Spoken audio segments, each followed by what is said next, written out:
করছি তাই লোক বাংলাদেশের অর্থনীতি অর্থনীতি লেকচার নাম্বার 2 এইটা নিয়ে পড়বো। আমরা তো ভৌগোলিক পরিচিতি জ্ঞান আসলে এখানে অর্থনীতি 2 এর মধ্যে আছে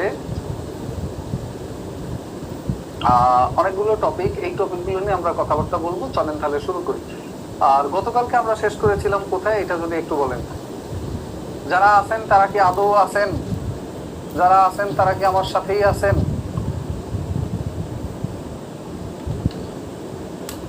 বলেন।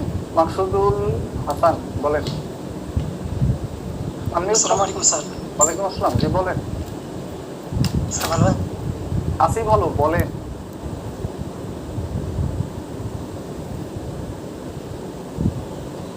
আসসালামু আলাইকুম স্যার। করমুক্ত আইসীমা লাস্টে আলোচনা করা হয়েছিল স্যার। কোন পর্যন্ত? করমুক্ত আইসীমা। ওকে, করমুক্ত আইসীমা। আসেন, দ্যাট মিনস ওইটা ছিল আমাদের বাজেট নিয়ে কথাবার্তা।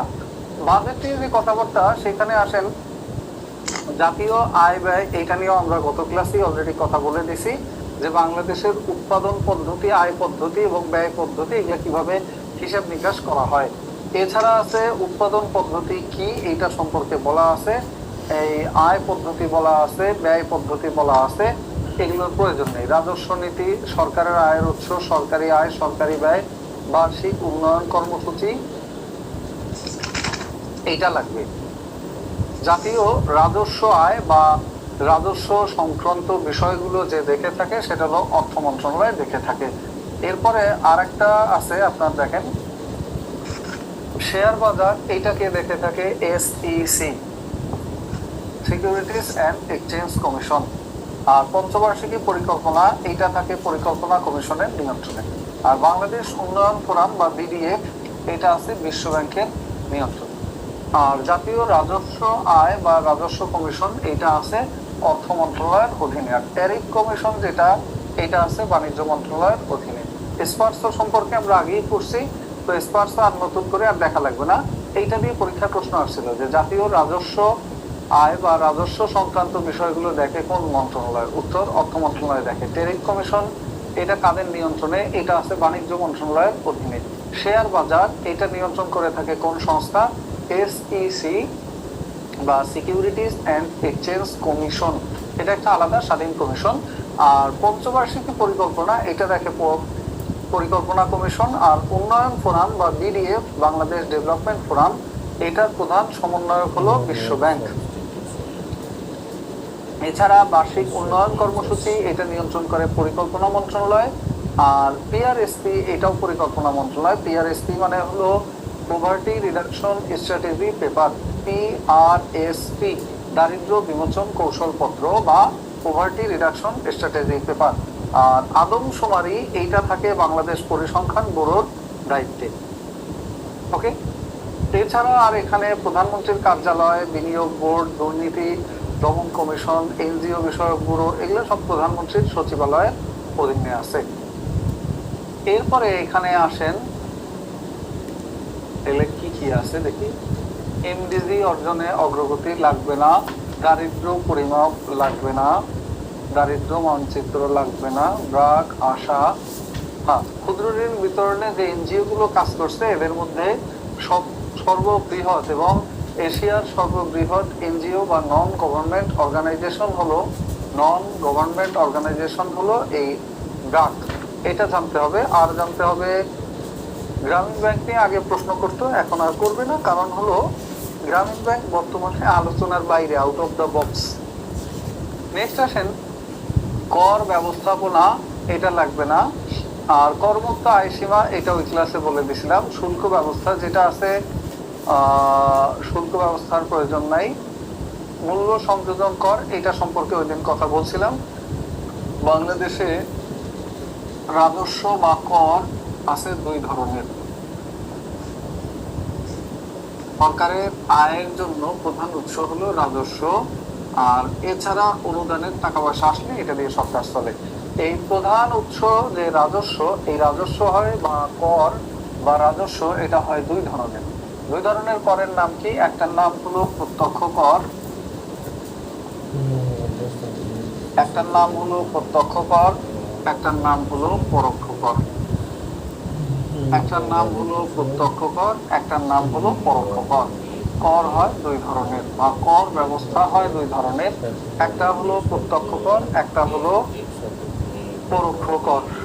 লিখছেন?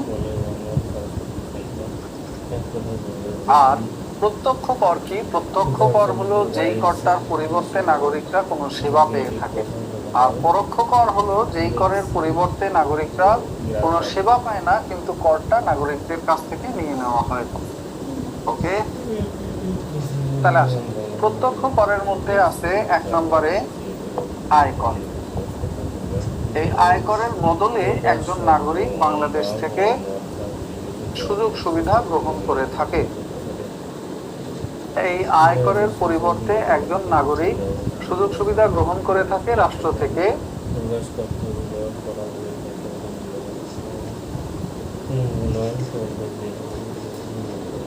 লিখছেন? আরেকটা লিখবেন হলো আপনার ভূমির খাজনা বা ভূমি রাজস্ব বা ভূমি কর, যাই বলেন, ভূমি কর বা খাজনা বা রাজস্ব যাই বলেন, এইটার পরিবর্তে আপনি ভূমির ভোগ দখল বা ভূমি ব্যবহার করার সুযোগ পাচ্ছেন। এটার পরিবর্তে আপনি ভূমি ভোগ দখল বা ব্যবহার করার সুযোগ পাচ্ছেন। এই জন্য এটা একটা প্রত্যক্ষ কর, অর্থাৎ এই করের পরিবর্তে রাষ্ট্র আপনাকে কিছু দিবে।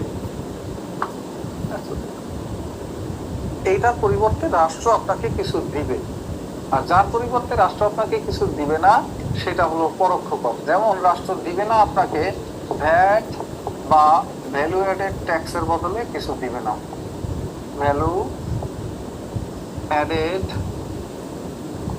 ট্যাক্স, এটার পরিবর্তে রাষ্ট্র আপনাকে কোনো কিছুই দিবে না। ভ্যালু অ্যাডেড ট্যাক্সের বাংলা হলো মূল্য সংযোজন কর বা মূসক।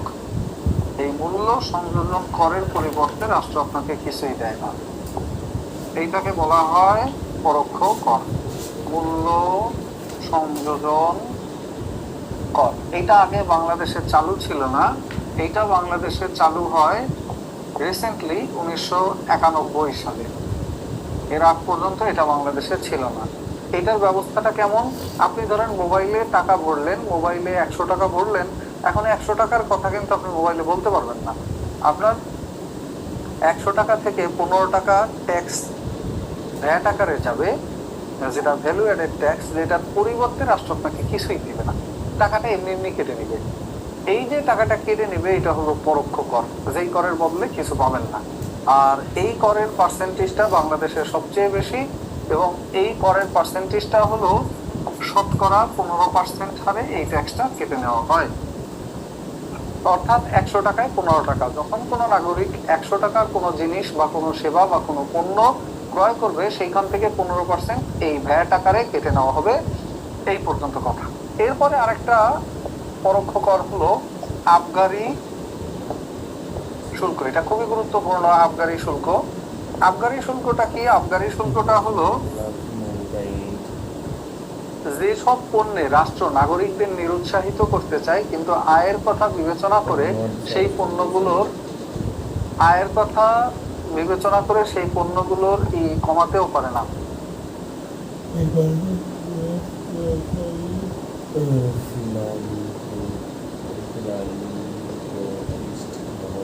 লিখছেন? আয়ের কথা বিবেচনা করে সেই পণ্যগুলোর ব্যবহার অথবা বেচা কেনা বন্ধ করে না রাষ্ট্র। সেই ধরনের শুল্কগুলোকে, মানে সেই ধরনের পণ্যগুলোকে ভ্যাটের পর আরো এক্সট্রা করে তার উপর আরেকটা শুল্ক ধার্য করা হয়, যাকে বলা হয় আবগারি শুল্ক। আবগারি শুল্কের মূল কথাটা হলো এটা করের অতিরিক্ত কর, করের অতিরিক্ত কর, করের অতিরিক্ত কর। এই করটার মূল কথা হলো যেই সব পণ্য ক্ষতিকর পণ্যে জনগণকে নিরুৎসাহিত করাই এর প্রধান উদ্দেশ্য। নিরুৎসাহিত করা, ক্ষতিকর পণ্যের ব্যাপারে জনগণকে নিরুৎসাহিত করা, এটাই হলো এই আবগারি শুল্কের উদ্দেশ্য। যেমন ধরেন আপনার বাংলাদেশে একটা কর আছে যার নাম হলো, মানে কর কি, একটা পণ্য আছে যেটা হলো বিড়ি, সিগারেট, মদ। এই জিনিসগুলো সরকার ডিরেক্ট বন্ধ করে দিতে পারে না বা বন্ধ করেও কি। বন্ধ না করে বরঞ্চ এর পরিবর্তে এটার উপরে বারবার অতিরিক্ত ট্যাক্স ধার্য করে, ট্যাক্সের উপর ট্যাক্স, ট্যাক্সের উপর ট্যাক্স বাড়াইতেই থাকে, যাতে এটার দাম বেশি হলে লোকজন কম খায় বা খাওয়া বাতিল করে দেয়। বাট আসলে লোকজন খাওয়া বাতিল করে না। আর বাংলাদেশে আয়করের ব্যবস্থাটা আয়কর দিবস হিসেবে 2008 সালে আয়কর দিবস চালু হয়। আর নতুন করে এইটা প্রথম ছিল আয়কর দিবস, যেটা আছে আয়করের জন্য বা আয়কর পাওয়ার জন্য নাগরিকদের কাছ থেকে 2008 সাল থেকে আয়কর দিবস পালন শুরু হয় 15ই সেপ্টেম্বর। 2008 সাল থেকে আয়কর দিবস চালু হয় 15ই সেপ্টেম্বর এবং পরবর্তীতে 2016 সাল থেকে এই তারিখটা পরিবর্তন করে আয়কর দিবস নিয়ে আসা হয় 30 তারিখ। 2016 সাল থেকে 30 নভেম্বরকে আয়কর দিবস হিসেবে পালন করা হয়। 2016 সাল থেকে 30 নভেম্বরকে আয়কর দিবস পালন করা হয়। এখন আর এই দিবসে আয়কর দিবস পালন করা হয় না। এইটুকু পর্যন্ত লেখা হলে একটু ক্লিয়ার করে বলেন।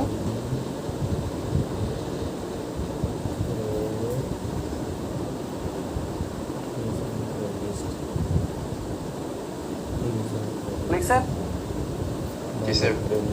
এরপরে আরেকটা জিনিস লিখে রাখতে পারেন, সেটা হলো ভ্যাট দিবস। জাতীয় ভ্যাট দিবস পালন করা হয় 10 ডিসেম্বর। জাতীয় মূল্য সংযোজন দিবস বা মূল্য সংযোজন কর দিবস, এইটা পালন করা হয় 10 ডিসেম্বর। এই কয়টা তারিখ একটু লিখে রাখেন, এইটুকু হলে ক্লিয়ার করে দেন, তাহলে আমরা সামনে যাই। এইখানে এই কয়টা জিনিসই লাগবে, রাজস্ব বা কর ছাড়েরই কখন ভাই?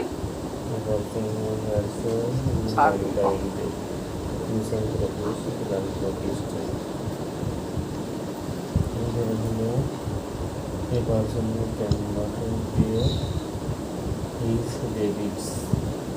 A person who cannot pay his debits. A person who okay, done. Next আসেন। এরপরে এরকম আরো কর আছে, সেগুলো আর পড়ার দরকার নাই, এই কয়টা কর পড়লেই হবে। নেক্সট যে জিনিসটা আছে রাজস্ব সম্পর্কে, আর একটা হলো আমাদের উন্নয়ন পরিকল্পনা। এটা বোধহয় বলছিলাম না বলিনি, আমার মনে নাই। উন্নয়ন পরিকল্পনা, উন্নয়ন পরিকল্পনাগুলো হয় 3 ধরনের মেয়াদে। উন্নয়ন পরিকল্পনাগুলো একটা হয় দীর্ঘমেয়াদী উন্নয়ন পরিকল্পনা, দীর্ঘমেয়াদী উন্নয়ন পরিকল্পনা। এইটার মধ্যে আছে ভিশন 2041, ডেল্টা 2100, এটার মধ্যে আছে ডেল্টা 2100। এটার মধ্যে আরেকটা আছে ব্লু ইকোনমি পরিকল্পনা, যেটা ব্লু পরিকল্পনা। এটার জন্য ব্লু ইকোনমি সেলও গঠন করা হয়েছে। এই ধরনের যে পরিকল্পনাগুলো, এগুলো থাকে 15 বছর, 20 বছর, 25 বছর, 30 বছর, 100 বছর মেয়াদি। বুঝতে পারছেন?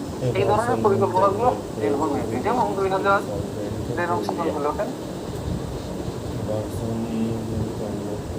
2021 সাল থেকে 2041 সাল পর্যন্ত ভিশন 2041 এর লক্ষ্যমাত্রা। আর এই ভিশন 2041 এর লক্ষ্যমাত্রা বর্তমানে পরিবর্তন করে বলা হচ্ছে স্মার্ট বাংলাদেশ গঠন করা হবে। স্মার্ট বাংলাদেশ, এটাই হলো এটার রিপ্লেসমেন্ট বা পরিবর্তিত উন্নয়ন পরিকল্পনা। এটা হলো পরিবর্তিত উন্নয়ন পরিকল্পনা, নাম হলো স্মার্ট বাংলাদেশ। এখন আসেন স্মার্ট বাংলাদেশ সম্পর্কে কি কি লিখবেন। ভিত্তি হলো 4টি, এটার ভিত্তি হলো 4টি। 4টি ভিত্তি কি কি? Smart citizen, smart citizen, smart society, smart society, smart citizen, smart society. আরেকটা হলো স্মার্ট গভর্নমেন্ট, স্মার্ট গভর্নমেন্ট। আরেকটা হলো স্মার্ট ইকোনো, এবার সম্পূর্ণ স্মার্ট গভর্নমেন্ট, স্মার্ট ইকোনমি। এই চারটা জিনিস হলো স্মার্ট বাংলাদেশের ভিত্তি। স্মার্ট বাংলাদেশের ভিত্তি হলো এই চারটা। এবং স্মার্ট বাংলাদেশ সম্পর্কে কয়েকটা তথ্য লিখবেন। স্মার্ট বাংলাদেশের ঘোষণা দেওয়া হয় 12ই ডিসেম্বর 2022। এদিন হলো স্মার্ট বাংলাদেশের ঘোষণা দেওয়া হয়। আর প্রথম স্মার্ট উপজেলার নাম হলো শিবচর মাদারীপুর। উপজেলা হলো শিবচর মাদারীপুর। আর এইটা ঘোষণা দেওয়া হয়েছে 31 জানুয়ারি 2023। এবং আর একটা কথা লিখবেন, সেটা হলো বাংলায় লিখবেন smart Bangladesh task force. Smart Bangladesh task force এটা গঠন করা হয় 22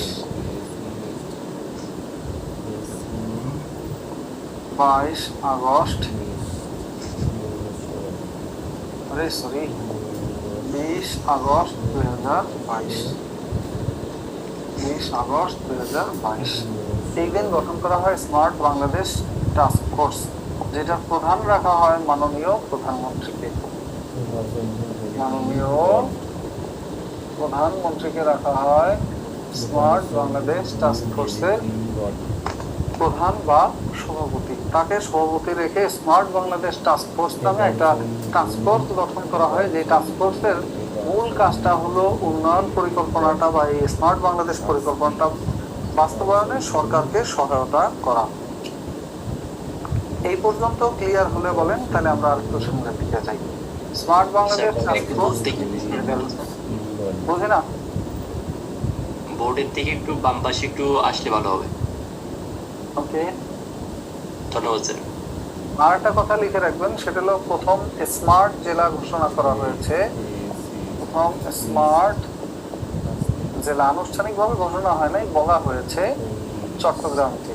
প্রথম স্মার্ট জেলা করা হবে চট্টগ্রামে। স্মার্ট করা হয়েছে নাকি হবে?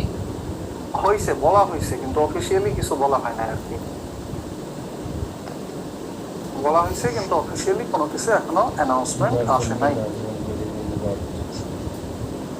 এরপরে আসেন, এরপরে যেটা লিখবেন সেটা হলো বাংলাদেশের আরেকটা গুরুত্বপূর্ণ জিনিস হলো বাংলাদেশের এই যে ডেল্টা 2100, এটা সম্পর্কে একেবারেই সংক্ষেপে লিখবেন। ডেল্টা 2100, ডেল্টা 2100 এটা হলো 100 বছর মেয়াদী একটা উন্নয়ন পরিকল্পনা, যেটা মূলত 2021 থেকে 21 সাল পর্যন্ত সময়ের মধ্যে পাস করা হবে। যেটা পাস করা হয় এখানে সেপ্টেম্বর 2018, খুব সম্ভবত এটা 4 সেপ্টেম্বর 2018। সেপ্টেম্বর 2018 এই দিন এটা একনেকে পাস হয়। একনেকে পাস হয় সেপ্টেম্বর 2018। এবং এই উন্নয়ন পরিকল্পনায় হটস্পট আছে। হটস্পট আছে কতটি? এই উন্নয়ন পরিকল্পনায় 6টি হটস্পট রয়েছে। অর্থাৎ এই এলাকাগুলোর উন্নয়নের জন্য কাজ করা হবে এই এলাকাগুলো। আর এটার মূল উদ্দেশ্য কি? এই ডেল্টা 2100 উদ্দেশ্য হলো সুষ্ঠু পানি ব্যবস্থাপনার মাধ্যমে, সুষ্ঠু পানি ব্যবস্থাপনার মাধ্যমে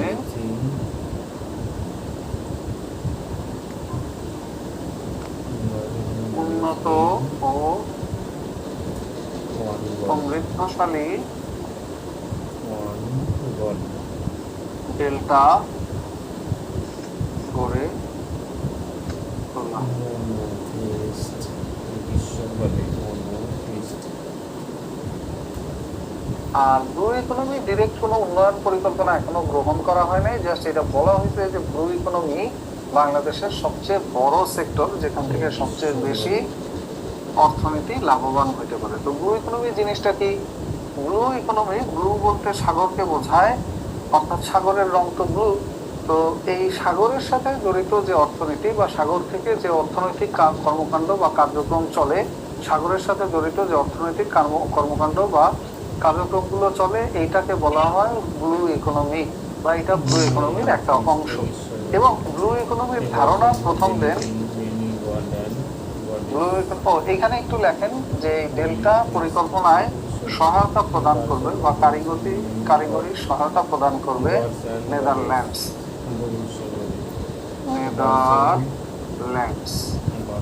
নেদারল্যান্ড এখানে কারিগরি সহায়তা প্রদান করবে। ওকে, ধারণা প্রদান করেন প্রথমবারের মতো গুন্টার পাউলি।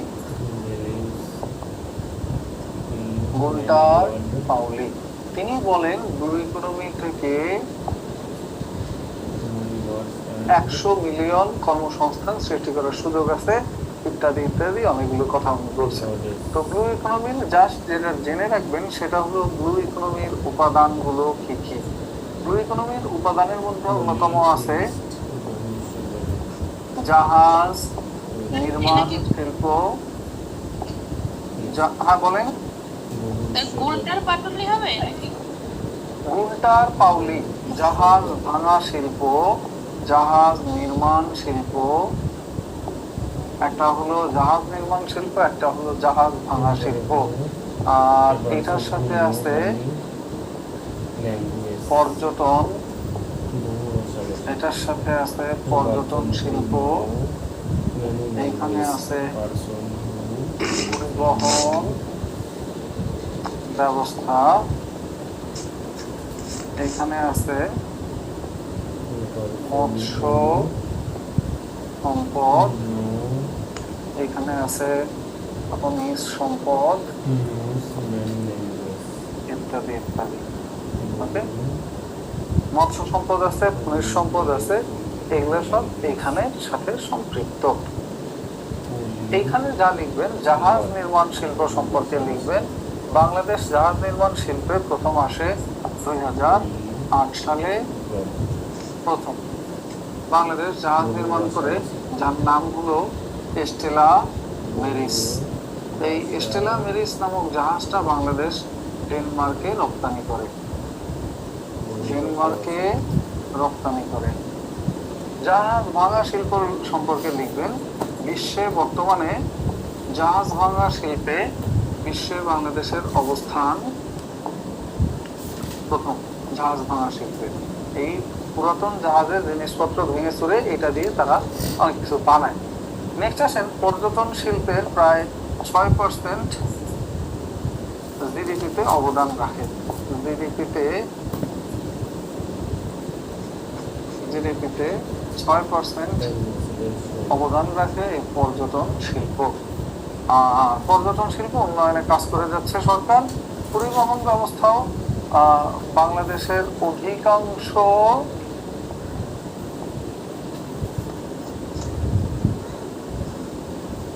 আমদানি রপ্তানি বাণিজ্যের অধিকাংশ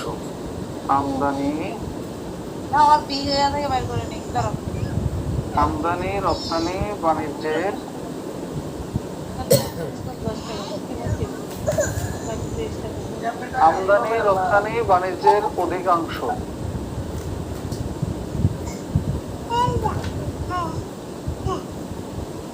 আপু আপনার ইয়ারে মিউট করেন।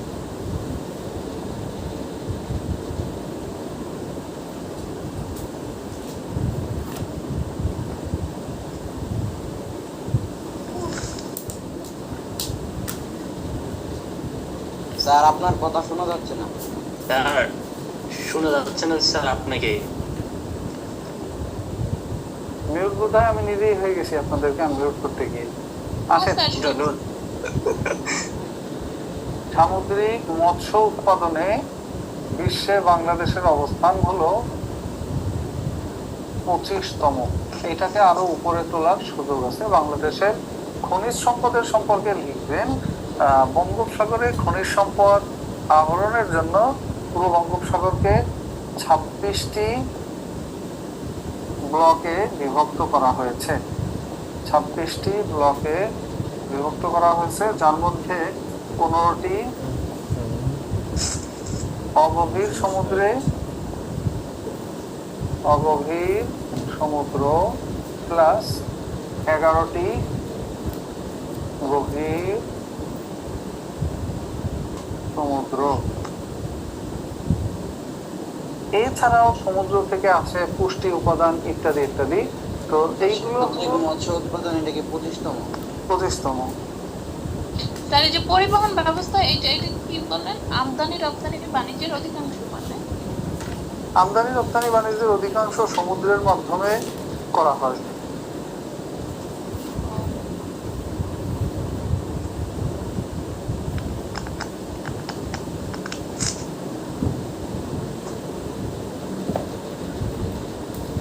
দেখছেন এটা?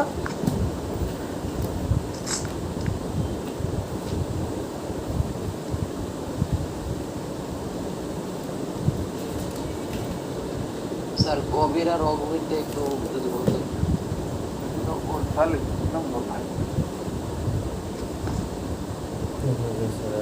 এটা হলো 15টা আগেই লেখা ছিল। এইটা হলো 11টি অগভীর এবং 15টি গভীর সমুদ্র। যেখানে সাগরের গভীরতা বেশি ওইটাকে বলে গভীর সমুদ্র, আর যেটাকে সাগরের গভীরতা কম সেটাকে বলে অগভীর সমুদ্র। তো অগভীর সমুদ্রে তেল গ্যাস খোঁজার মতো ব্লক পাওয়া গেছে 11টি, যেখানে তেল গ্যাস খনিজ এইগুলো খোঁজা হবে, যে এখানে তেল আছে কিনা, গ্যাস আছে কিনা, সাগরের নিচের যে মাটি ওইখানে। যেমন মিয়ানমার তেল গ্যাস পেয়েছে সাগরের মধ্যে, এইগুলো কথা। নেক্সট আসেন বাংলাদেশের। স্যার খনিজ সম্পদ একটু বলেন যে 26টি ব্লকে বিভক্ত, এটা হচ্ছে বঙ্গোপসাগর তাই না? সাগরের মধ্যে 26টা ব্লক আলাদা আলাদা এলাকা চিহ্নিত করা হয়েছে, এবং এর মধ্যে 11টা অগভীর সমুদ্রে আর 15টি গভীর সমুদ্রে। ওইটারই এইখানে তেল গ্যাস খোঁজা হবে ব্লকগুলোতে, যদিও ওই ভাগ করা পর্যন্ত সীমাবদ্ধই থেকে গেছে, আর কিছুই হয় নাই। নেক্সট আসেন, এগুলো হলো দীর্ঘমেয়াদী উন্নয়ন পরিকল্পনার অংশ। আরেকটা হলো আপনার মধ্যমেয়াদী উন্নয়ন পরিকল্পনা। মধ্যমেয়াদী উন্নয়ন পরিকল্পনা হলো পঞ্চবার্ষিকী পরিকল্পনা। পঞ্চবার্ষিকী পরিকল্পনা নেওয়া হয়েছে বাংলাদেশে মোট কতবার? 8টি। এখন বর্তমানে চলমান আছে 8ম পঞ্চবার্ষিকী পরিকল্পনা। 8ম পঞ্চবার্ষিকী পরিকল্পনা চলমান রয়েছে, এবং এই 8ম পঞ্চবার্ষিকী পরিকল্পনা যেটা আছে, এই পঞ্চবার্ষিকী পরিকল্পনাটা মেয়াদ হলো 2020 সাল থেকে 2025 সাল পর্যন্ত। আর এইটাই প্রবৃদ্ধির লক্ষ্যমাত্রা ধরা হয়েছে 8%। গড় প্রবৃদ্ধির লক্ষ্যমাত্রা 8%। প্রবৃদ্ধির লক্ষ্যমাত্রা 8%, এটা হলো গড়। আর সর্বোচ্চ বছর শেষে 2025-এ গিয়ে প্রবৃদ্ধি হবে, 2025 সালে প্রবৃদ্ধি হবে 8.5%। আর এটা বলতে 7টা পঞ্চবার্ষিকী পরিকল্পনা বাস্তবায়ন হয়ে গেছে। আর আছে আমাদের PRSP বা পভার্টি রিডাকশন স্ট্র্যাটেজি পেপার, যেটা মূলত 3 বছর মেয়াদী দারিদ্র বিমোচন কৌশলপত্র, বা এটাও এক ধরনের উন্নয়ন পরিকল্পনা। নাম হলো পভার্টি রিডাকশন স্ট্র্যাটেজি পেপার।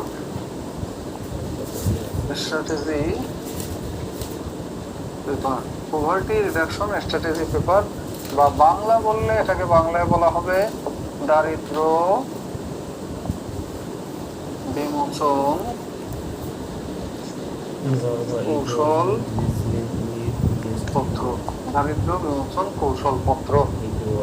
এইটা এই যে অষ্টম পঞ্চবার্ষিকী পরিকল্পনার প্রবৃদ্ধির লক্ষ্যমাত্রা যে 8% গড়ে, এটা স্যার মানে 2020 সাল থেকে 2025 সাল পর্যন্ত গড়ে প্রত্যেক বছরের অর্থনৈতিক প্রবৃদ্ধি থাকবে 8%, আর সর্বোচ্চ শেষ বছরে গিয়ে 8.5% অর্থনৈতিক প্রবৃদ্ধি অর্জন করবো আমরা। এটা মানে 5 বছরে 20 থেকে 25 এর মধ্যে। 20 থেকে 25 বছরের মধ্যে। ঠিক আছে।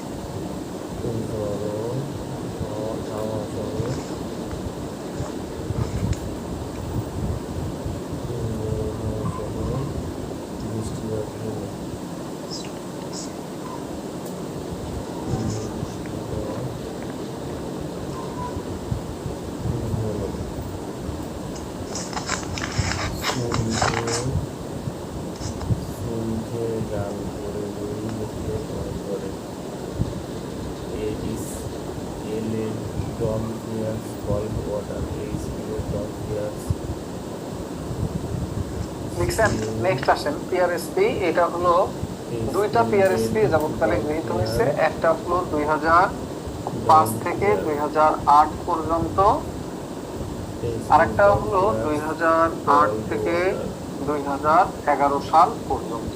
আর এটার টার্গেট কি ছিল? দারিদ্র বিমোচন করা খুব দ্রুত। আর আরেকটা উন্নয়ন পরিকল্পনা হলো দ্বিবার্ষিক উন্নয়ন পরিকল্পনা। আর বাংলাদেশের দ্বিবার্ষিক উন্নয়ন পরিকল্পনা গৃহীত হয়েছে একবার। দ্বিবার্ষিক উন্নয়ন পরিকল্পনা গৃহীত হয়েছে একবার, এবং এটা গৃহীত হয় 1978 থেকে 1980 সালে এই সময়। অর্থাৎ বাংলাদেশের মোট উন্নয়ন পরিকল্পনা গৃহীত হয়েছে যাবৎকালে মোট 11টি। যাবৎকালে মোট উন্নয়ন পরিকল্পনা গৃহীত হয়েছে 11টি। ক্লিয়ার হলে সি লিখে দেন, তাহলে আমরা সামনে যাই। জি স্যার।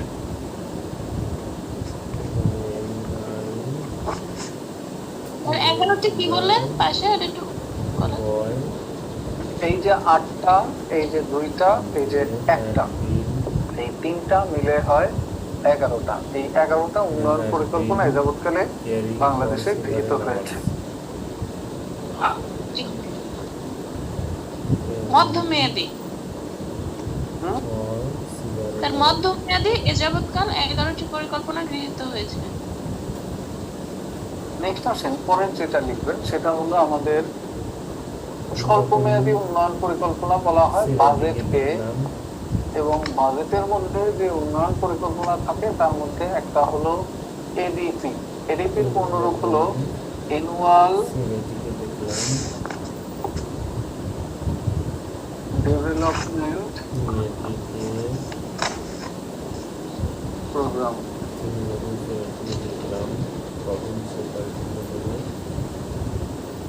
অ্যানুয়াল ডেভেলপমেন্ট প্রোগ্রাম বা এডিপি বাজেটের মধ্যে একটা উন্নয়ন পরিকল্পনা।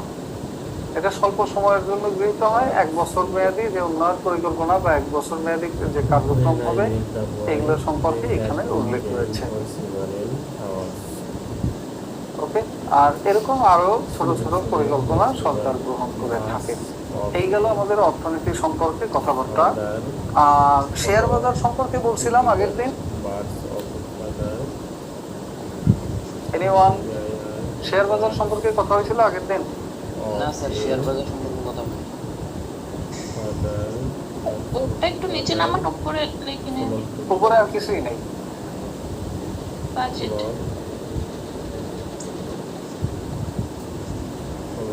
বাংলাদেশে শেয়ার বাজার আছে মোট 2টি। বাংলাদেশে শেয়ার বাজার আছে 2টি। একটা হলো ডিএসই বা Dhaka stock exchange.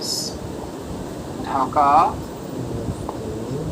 Stock exchange. আর একটা হলো সিএসই বা Chattogram stock exchange. Chattogram stock exchange. এই 2টা স্টক এক্সচেঞ্জ বাংলাদেশে অবস্থিত। আর এটাকে নিয়ন্ত্রণকারী প্রতিষ্ঠান হলো Bangladesh securities and exchange commission.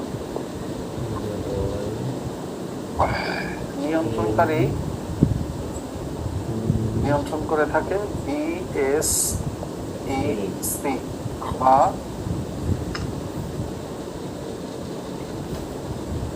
Bangladesh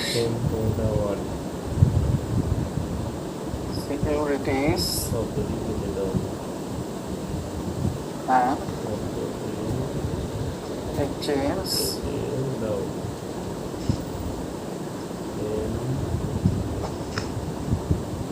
commission. Bangladesh securities and exchange commission. আমরা বিষয়টি আলোচনা করব। Initial discuss the matter. নিয়ন্ত্রণকারী প্রতিষ্ঠান হলো বিএসইসি বা Bangladesh securities and exchange commission, যারা শেয়ার বাজারকে নিয়ন্ত্রণ করে থাকে। এরপরে আসেন শেয়ার বাজারের সাথে রিলেটেড কিছু terms, IPO, blue chip, initial discuss the matter. একটা হলো বুল মার্কেট,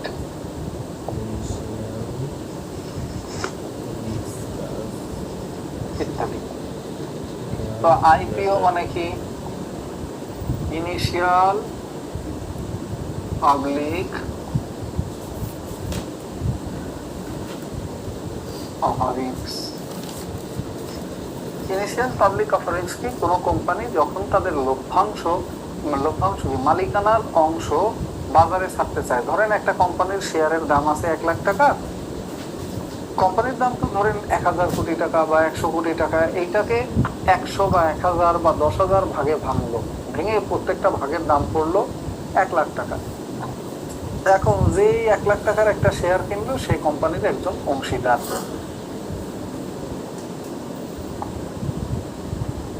এইভাবে যখন কোনো কোম্পানি তাদের শেয়ারের অংশ বাজারে ছাড়ে সেটাকে বলা হয় আইপিও বা ইনিশিয়াল পাবলিক অফারিংস। পাবলিককে অফার করতেছে সে তার শেয়ারের অংশ। আর ব্লু চিপ বলা হয় নিরাপদ শেয়ারকে, যেই শেয়ারে রিস্ক থাকে না। আর বুল মার্কেট বলা হয় ঊর্ধ্বগামী শেয়ার বাজারকে, ঊর্ধ্বগামী শেয়ার বাজারকে, যেখানে শেয়ারের মূল্য খুবই ঊর্ধ্বগামী। এছাড়া আছে একটা টার্মস যাকে বলা হয় ট্যাক্স হলিডে। ট্যাক্স হলিডে মানে হলো শুল্ক মুক্তি। শুল্ক মুক্তি এটা বাণিজ্যের ক্ষেত্রে একটা টার্মস। কোন দেশে এক্সপোর্ট ইম্পোর্ট বিজনেস করতে কেউ যদি আসে তাদেরকে ট্যাক্স হলিডেটা দেওয়া হয়। এটা এখানে লেখা লাগবে না, এখানে অন্য একটা জিনিস লিখেন, এটা বাদ দেন, এটা সামনে গিয়ে লিখতেছি। এইখানে লেখেন শেয়ার বাজার মূলত 2 প্রকার। শেয়ার 2 প্রকার, শেয়ার বাজার না, শেয়ার 2 প্রকার। একটা হলো প্রাইমারি শেয়ার, একটা হলো সেকেন্ডারি শেয়ার। এটুকু জানলেই হবে। প্রাইমারি শেয়ার, একটা হলো সেকেন্ডারি,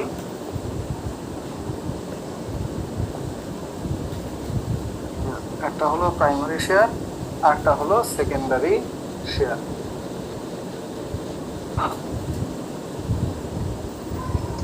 বলেন এই যে ব্লু চিপ মানে নিরাপদ শেয়ার, এটা কি? এটা শেয়ার যেটা নিরাপদ, যেখানে টাকা ইনভেস্ট করলে লস নাই। আর এই ঊর্ধ্বগামী শেয়ার বাজার এটা হচ্ছে আস্তে আস্তে বাড়তে পারে। স্যার এক্সাম্পল একটু দেবেন? জিনিসপত্রের দাম যখন বেশি থাকে। আচ্ছা, ব্লু চিপের একটা এক্সাম্পল দিবেন, মানে ওটা কোনগুলো? এইবার যেই কোম্পানির শেয়ার দাম কমে না, এইগুলো এক্সাম্পল নাই তো কোনো। আচ্ছা আচ্ছা, শোনেন আমি একটা কথা বলি, শেয়ার বাজারে ইনিশিয়াল পাবলিক অফারিং জিনিসটা কি, এটা জাস্ট বোঝার জন্য 2 মিনিট বোঝাই। বাংলাদেশে কেন স্ক্যাম গুলো হয়, কারণ বাংলাদেশে এরকম ব্লু চিপ এটা জাস্ট একটা টার্মস। বাংলাদেশে কোনো শেয়ারই ওরকম না। ধরেন আমার কাছে আজকে 50 লাখ টাকা আছে, আমার হঠাৎ মাথার মধ্যে একটা কথা আসলো যে এই 50 লাখ টাকা যদি আমি খাটাই তাহলে তো আমি এটা দিয়ে অনেক টাকা ইনকাম করতে পারবো। তো এই কথা চিন্তা ভাবনা করে আমি যেটা করলাম সেটা হলো এই 50 লাখ টাকা থেকে, বা ধরেন আরেকটু বেশি আছে, 1 কোটি টাকা, আরো সুন্দরভাবে বুঝায় বলতে পারবো। তাহলে 1 কোটি টাকা যখন আমার কাছে আছে, তো আমি কি করলাম, আমি এই টাকাটা বিজনেসে না খাটে প্রথমে এইখান থেকে 50 লাখ টাকা খরচ করলাম একটা ইন্ডাস্ট্রি বানাইতে। ইন্ডাস্ট্রি বানানোর পরে এই ইন্ডাস্ট্রিটার বাজার মূল্য আছে হলো 10 কোটি টাকা। এরকম একটা ঘটনা বা এরকম একটা সত্যতা আমি প্রতিষ্ঠা করতে চাই। বানাইছি 50 লাখ টাকায়, বাট এটার মার্কেট ভ্যালু আছে 10 কোটি টাকা। এটা আমি সার্টিফাই করাইতে চাই, এবং যেই কর্মকর্তারা এই ধরনের শিল্প প্রতিষ্ঠান ভিজিট করেন বা ইনভেস্টিগেট করেন, ওরকম একজনকে আমি বললাম যে আপনাকে আমি ঘুষ দিব 50 লাখ টাকা, আপনি লিখে দিবেন যে এই কোম্পানিতে যা অ্যাসেট আছে, মূলধন আছে, যা ব্যবসা বাণিজ্যের আছে, সব মিলে 1 কোটি টাকা, মানে সব মিলে এটা হলো একটা 10 কোটি টাকার প্রতিষ্ঠান। এই ধরনের কাগজপত্র, জাল সার্টিফিকেট বানাই দিবেন যে আপনি দেখে গেছেন। তাহলে আমি আপনাকে 50 লাখ টাকা দেবো, আপনি যাকে যা দেয়া লাগে দিয়ে আপনার মতো করে সাজাই দেন আমাকে। উনি রাজি, উদয় আমাকে এটা 50 লাখ টাকা লিখলে উনি তো কিছুই পাবে না, বরঞ্চ 10 কোটি টাকা লিখলে উনিও 50 লাখ পাইতেছে। উনি আমাকে লিখে দিল। তো দেওয়ার পরে এখন আমার প্রতিষ্ঠানের দাম কত? 10 কোটি টাকার একটা ইন্ডাস্ট্রি, 10 কোটি টাকার একটা ইন্ডাস্ট্রির আমি মালিক। আমি একটা ব্যাংকে গেলাম লোন নেওয়ার জন্য, এবং ব্যাংকে আবেদন করলাম আরো 10 কোটি টাকা। ব্যাংক আমাকে দিবে না, কারণ আমার তো 10 কোটি টাকার একটা ইন্ডাস্ট্রি আছে। আর আমার এই 10 কোটি টাকার ইন্ডাস্ট্রিটা, এটা প্রুভ করার জন্য দরকার হলে আমি ব্যাংকের যে কর্মকর্তা আছে তাকে আরো 20 লাখ টাকা ঘুষ দিলাম। কারণ উনি তো সরেজমিনে আসলে দেখবে যে আসলে আমার তো 10 কোটি টাকার না, আমার এটা প্রতিষ্ঠান 50 লাখ টাকা। বাট লোনটা দিতে ওনার কোনো সমস্যা নেই, কারণ আমার সার্টিফিকেটে সব জায়গায় লেখা আছে আমার প্রতিষ্ঠান কয় কোটি টাকার, 10 কোটি টাকার। দেখাই উনি কিছু পয়সা করে নিয়ে উনি আমাকে 10 কোটি টাকা আরো লোন দিয়ে দিল।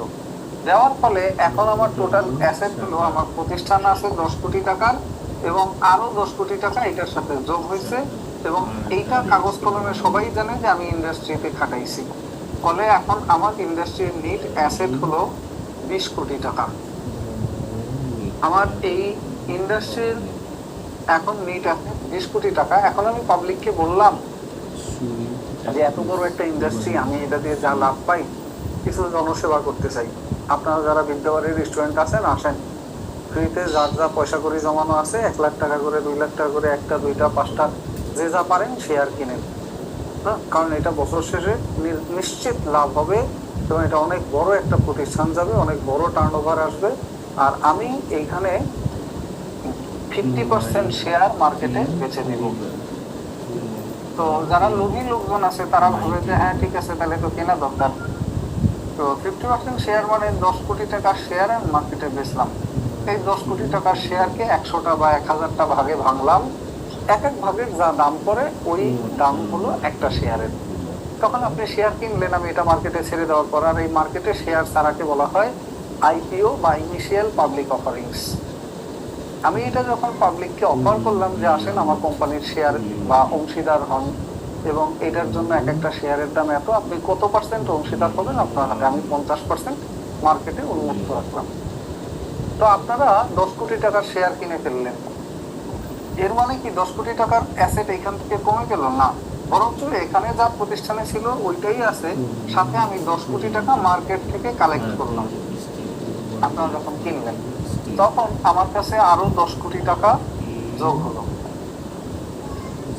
তো এর মধ্যে মাইনাস যাবে কত কোটি? মাইনাস যাবে 10 কোটি। অর্থাৎ মূল আমার প্রতিষ্ঠান আছে হলো 50 লাখ টাকার, কিন্তু আমি ইনকাম করে ফেললাম 20 কোটি।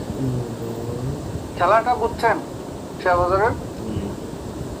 খেলাটা বুঝতে পারতেছেন যে আমার কাছে এখন অ্যাসেট হয়েছে 20 কোটি টাকা, বাট আমার মাথায় হাতে ছিল 1 কোটি টাকা, আর মাথায় ছিল এই বুদ্ধিটা যে 50 লাখ টাকার কোম্পানি করবো, আর এইটাকে বাকি 50 লাখ খরচ করে 10 কোটি টাকার একটা প্রতিষ্ঠান হিসেবে কাগজ কলমের প্রতিষ্ঠা করব। এবং সেই কাগজ কলম দিয়ে আরো 10 কোটি টাকা ব্যাংক থেকে লোন নিব। নেওয়ার পরে যখন 20 কোটি টাকা হইবে, এই 20 কোটি টাকা দামের প্রতিষ্ঠানের একটা শেয়ার, 50% শেয়ার মার্কেটে ছেড়ে দেবো ছোট ছোট ভাগে ভেঙে। এবং সেইখানে আমি আরো 10 কোটি টাকা মূলধন কালেক্ট করে নিব, আর আপনারা এখন এই কোম্পানির 50% মালিক। এরপরে বছর শেষে যখন 1 বছর 2 বছর যাবে, বছর ঘুরতে যখন ব্যাংকওয়ালারা আমার কাছে আসবে যে এই যে 10 কোটি টাকা লোন নিছেন এটার কিস্তির পয়সা কই, তা আমি বললাম আমি তো দেউলিয়া। যাই দেখেন আমার যে প্রতিষ্ঠান আছে নাই, বুদ্ধি করে রাখছেন স্যার, দেউলি। আমি দেউলিয়া। আর এই যে 20 কোটি টাকা আছে, টাকা আমার বউয়ের অ্যাকাউন্টে, আমার শালীর অ্যাকাউন্টে, সমুদ্রের অ্যাকাউন্টে, আমার শাশুড়ির অ্যাকাউন্টে। হ্যাঁ, কারণ আমার অ্যাকাউন্ট যে দেখেন আমার তো কিছু নাই, আমি তো দেউলিয়া। কারণ নিবে কেন? নিতে পারে না। এই সে ঋণ খেলাপি হয়ে গেল। একদিকে সে ঋণ খেলাপি হয়ে গেল, এটাকে বলা হয় খেলাপি ঋণ। আরেকদিকে সে মার্কেট থেকে অলরেডি 10 কোটি টাকা তুলে ফেলছে। 10 কোটি ব্যাংক দিয়ে খাইছে, আর 10 কোটি হলো পাবলিকের কাছ থেকে খাইছে, শেয়ার বাজার থেকে। তো এই ধরনের রিস্ক যেসব শেয়ারে থাকে না, সেই শেয়ারগুলোকে বলা হয় ব্লু চিপ। আর কোন শেয়ারের ব্যাপারে যখন মানুষ মনে করে যে এটা কনফার্ম লাভ হবে, ওই ধরনের শেয়ার মানুষ কিনতে চায়, আর তখনই ওই শেয়ারের দামটা বেড়ে যায়। ওইটাকে বলা হয় বুল মার্কেট। যখন কোনো শেয়ারের উচ্চ মূল্য হয়ে যায়, শেয়ারগুলোর শেয়ার বাজারে উচ্চ মূল্য যখন চলে, এটাকে বলা হয় বুল মার্কেট। তো বুঝছেন বাংলাদেশে কিভাবে শেয়ার বাজার থেকে 22,000 কোটি টাকা নাই হয়ে গেছে। এটা কিন্তু যারা এগুলো ইনভেস্টিগেট করে ওরা সবাই জানে কোথায় কি হচ্ছে না হচ্ছে। আপনি আমি জানি না, আপনি আমি না বুঝে যে অমুক প্রতিষ্ঠান, অমুকের প্রতিষ্ঠান, ওইটা শেয়ার কেনা যায়, ওরা নির্ঘাত লাভ করবে আগামী বছর। তাহলে আগামী বছর প্রতিষ্ঠানই নাই। জি স্যার, এরকম অনেক আছে। এরকম একটা প্রোগ্রামে গেছিলাম, এই জন্য বুঝে নিলাম আজকে। এইটার সবকিছুর পেছনেই দুনিয়ায় মূল কারণ হলো বিনা শ্রমে পয়সা ইনকামের ধান্দা। জি, মানে হ্যাঁ, আপনি 1 লাখ টাকা ইনকাম করতে চান, আপনি 20 লাখ টাকা ইনকাম করতে চান, 50 লাখ টাকা ইনকাম করতে চান, একদিনে কেন করা লাগবে? 1 বছরে আপনার কেন 20 লাখ লাগবে? হ্যাঁ, তখন মানুষ ভাবে যে আরে এইখানের পয়সা দিলেই জাস্ট আজকে 10 লাখ রাখলাম, আগামী বছরে এই দিনে 20 লাখ টাকা তুলে নেব। কিন্তু আগামী বছরে এই দিনে প্রতিষ্ঠান নাই হয়ে গেলে আপনার সবই নাই। অথচ ওই 10 লাখ খাটায় আপনি ব্যবসা করলে, পরিশ্রম করলে, হয়তোবা 1 বছরে হবে না, কিন্তু 5 বছর 10 বছর শেষে ঠিকই কিছু ইনকাম হবে, এবং বড় অ্যামাউন্ট হবে যদি পরিশ্রম বেশি করা যায়। বাট পাবলিক যেটা করে সেটা হলো রাতারাতি খাইতে যায়, আর তখনই এরকম দেশ টিভি আর কি কি আছে না, এই কয়দিন আগে গেল রংধনু গ্রুপ, অরেঞ্জ, কি অরেঞ্জ, এইসব গ্রুপরা এসে এসে পাবলিককে লুটে নিয়ে যায়। আরো অনেক কিছু আছে, বারবার এসে লুটে নিয়ে যায়। কারণ ওই যে যুবক পাবলিক চায় 1 রাতের মধ্যে আমার এত টাকা হয়ে যাক, আমি এত বড় হই। আর এটার জন্য কি করে, গায়ের জামা কাপড়, প্যান্ট, বাড়ি ঘর সব বন্ধক দিয়ে যে আগামী বছর তো এটা পাইতেই আছে। করার কি দরকার? রাতারাতি বিনা শ্রমে কোনো কিছুই হয় না পৃথিবীতে। হইলে জমি থেকে ধান এমনি উঠে আসতো, এবং এই ধান মানুষ নিয়ে নিয়ে খাইলেই হতো। মায়ের পেটে বাচ্চা হওয়ার দরকার ছিল না, আকাশ থেকে বাচ্চা ফালাইতো আর ধরে নিয়ে এক একজন এক একটা পালে পুষে বড় করে দিত। অথবা মায়ের পেটে বাচ্চা হইতো, পরের দিন বাচ্চা প্রসব করত। এত করার দরকার ছিল? পৃথিবীর সিস্টেম, এটা নিয়ম। এই নিয়মের বাইরে গিয়ে যখন আপনি মনে করবেন যে হুট করে 1 রাত্রে এটা হবো, এই 1 রাত্রের জিনিস 1 রাত্রেই যায়। যাই হোক, আসেন আমরা অনেক দূর চলে গেছি, আমরা আবার কাছাকাছি ফিরে আসি। কাছাকাছি হলো বাংলাদেশের শিল্প ও বাণিজ্য। এটা নিয়েও আমরা বোধহয় কথা বলছি আগের দিন, তাই না? এখানে অনেকগুলো পূর্ণরূপ টুপ যা যা আছে সব লিখে দিছিলাম। শিল্প বাণিজ্য সম্পর্কে আর যা বলার আছে সেটা হলো বাংলাদেশের শিল্প ও বাণিজ্য এইখানে, না এটা আর লাগবে না, এটা নিয়ে লিখে দিছিলাম না টার্মগুলো সব।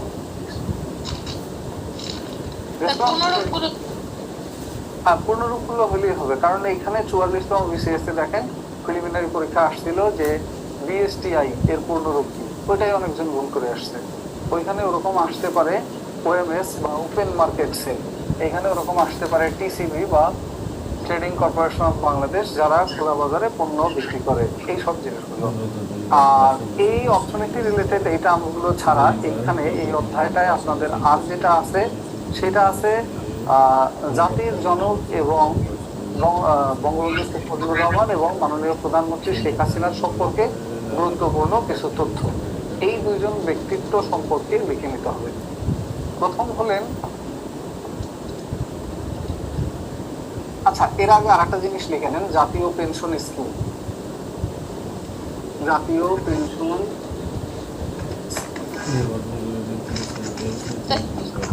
ক্ষেত্রে কিছু বললেই হবে না, কি কি তার যে শিল্প এটার ক্ষেত্রে আমাদের যে পুনরূপগুলো লিখে দিচ্ছেন ওইগুলো বললেই হবে। পেনশন স্কিম জি এটা পাস হয় কবে যেন আমি ভুলে গেছি তারিখটা। জাতীয় পেনশন স্কিম এই কয়দিন আগে পাস হলো। Most probably pension scheme pass হয় আগস্টে, কিন্তু আগস্টের কত তারিখ এটা আমার মনে নেই, 17ই আগস্ট। হ্যাঁ ঠিক আছে, এটা 17ই আগস্ট 2023 পাস কি এদিন চালু হয়, সরি চালু হয় জাতীয় পেনশন স্কিম। এবং এই স্কিমের আওতায় মোট স্কিম সংখ্যা হলো 4টি। এটা শুধু লিখে রাখেন, প্রগতি, প্রবাস, আরেকটা হলো সুরক্ষা, আরেকটা হলো ক্ষমতা। প্রগতি, প্রবাস, আরেকটা হলো সুরক্ষা, আরেকটা হলো সমতা। এই 4টা স্কিম আছে জাতীয় পেনশন স্কিমের। এবং জাতীয় পেনশন স্কিম 17ই আগস্ট 2023 চালু হয়, এইটুকু জানতেই হবে জাতীয় পেনশন স্কিম সম্পর্কে। এছাড়া অর্থনীতি সংক্রান্ত আর 2টা কথা লিখে রাখেন। ভারতের সাথে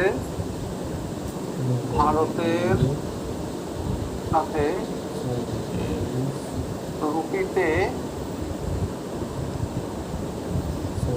বাণিজ্য শুরু হয়, কত তারিখ শুরু হয়? 11ই জুলাই 2023। আর এই সিস্টেমটাকে বলা হয় কারেন্সি সোয়াপ। কারেন্সি সোয়াপ নামে পরিচিত।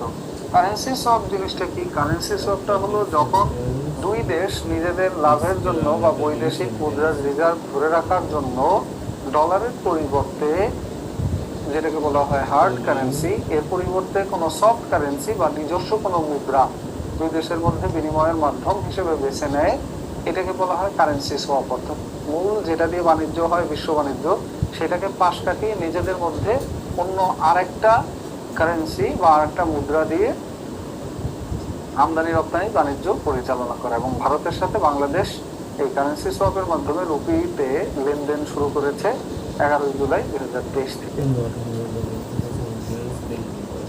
লেখা হলে বলেন, তাহলে সামনে যায়, আর কিছু বলবো না। বঙ্গবন্ধু মাননীয় প্রধানমন্ত্রী শেখ হাসিনার সম্পর্কে কিছু বলি। আসেন, জাতির জনক বঙ্গবন্ধু শেখ মুজিবুর রহমান। গুরুত্বপূর্ণ ব্যক্তিত্ব 2 জনের কথা পড়লে তার একজন হলেন জাতির জনক বঙ্গবন্ধু শেখ মুজিবুর রহমান। বঙ্গবন্ধু শেখ মুজিবুর রহমানের সম্পর্কে যেটা লিখবেন, তার জন্ম লিখলেন 17ই মার্চ 1920 থেকে 15ই আগস্ট 1975। জন্ম নেন কোথায়? গোপালগঞ্জের টুঙ্গিপাড়া। গোপালগঞ্জের টুঙ্গিপাড়া।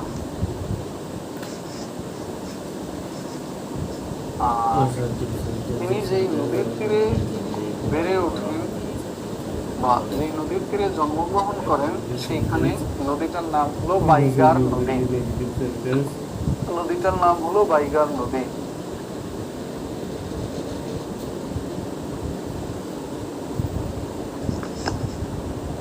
দেখছেন, তিনি যে নদীর তীরে বেড়ে ওঠেন, এই নদীটার নাম হলো বাইগার নদী।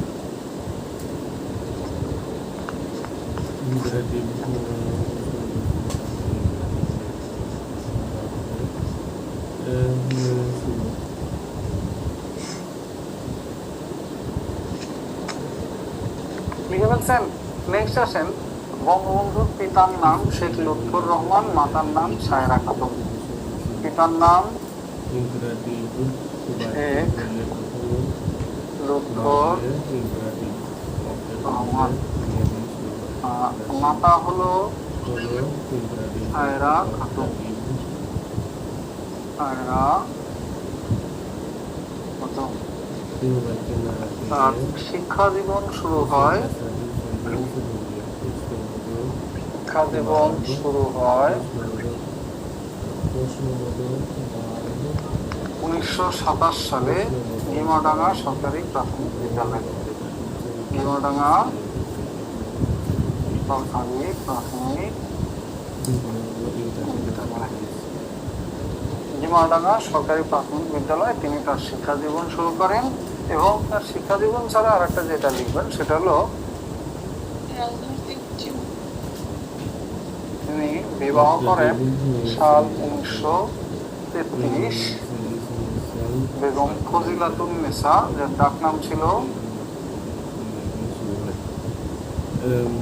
ফজিলাতুন্নেসা, যার ডাক নাম ছিল রেনু।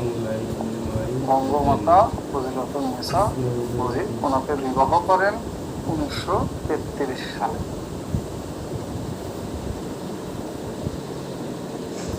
এবং বঙ্গবন্ধু বেরি বেরি রোগে আক্রান্ত হন 1934 সালে। এবং বঙ্গবন্ধু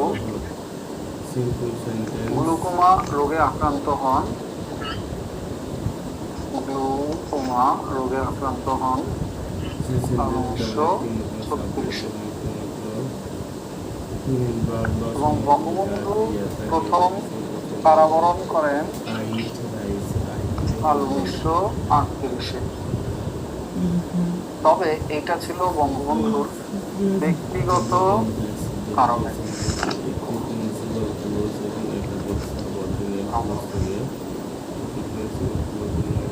ব্যক্তিগত কারণে কারাবরণ করেন।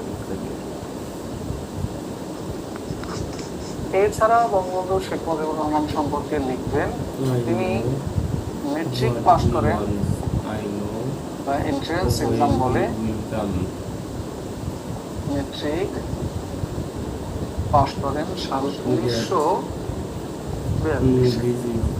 এই বছর তিনি কলকাতা ইসলামিয়া কলেজে ভর্তি হন। কলকাতা ইসলামিয়া কলেজে ভর্তি এবং কলকাতার ইসলামিয়া কলেজে মৌলানা আজাদ কলেজ নামে পরিচিত, এইখানে তিনি থাকতেন বেকার হোস্টেলে। বেকার হোস্টেল, এই বেকার হোস্টেলে তিনি থাকতেন। এইখানে তার রুম নাম্বার ছিল 23 এবং 24। বর্তমানে 23 নাম্বার রুমে গড়ে তোলা হয়েছে লাইব্রেরি। রুম নাম 23 এবং 24 গড়ে তোলা হয়েছে বঙ্গবন্ধু শেখ মুজিব জাদুঘর। এবং তিনি ঢাকায় ফিরে আসেন আবার 1947 সালে। 1947 সালে তিনি ঢাকা বিশ্ববিদ্যালয়ে আইন বিভাগে ভর্তি হন। আইন বিভাগে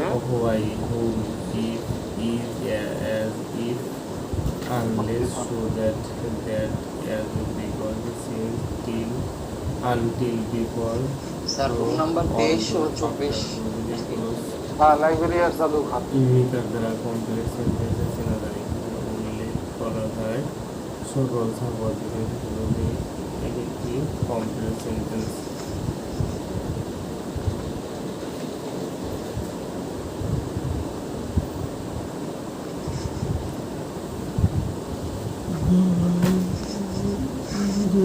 Although so that as because the scenes until before although after the makers the complex sentences এখানে উল্লেখ করা যায় সকল একটি কমপ্লেক্স সেন্টেন্স কম্পাউন্ড সেন্টেন্স যে সেন্টেন্সের দুটি প্রিন্সিপাল ক্লজ কোনো কোঅর্ডিনেট কনজাংশন দ্বারা আবদ্ধ সেটাকে কম্পাউন্ড করে। লিখছেন কি? বঙ্গবন্ধুর আরেকটা কথা লিখবেন, সেটা হলো 1949 সালে বঙ্গবন্ধুকে ঢাকা বিশ্ববিদ্যালয় থেকে বহিষ্কার করা হয়। এবং বহিষ্কার করার কারণ ছিল চতুর্থ শ্রেণীর কর্মচারীদের আন্দোলনে সংহতি প্রকাশ। চতুর্থ শ্রেণীর কর্মচারীদের আন্দোলনে সংহতি প্রকাশ করার কারণে বহিষ্কার করা হয়। আর বহিষ্কার আদেশ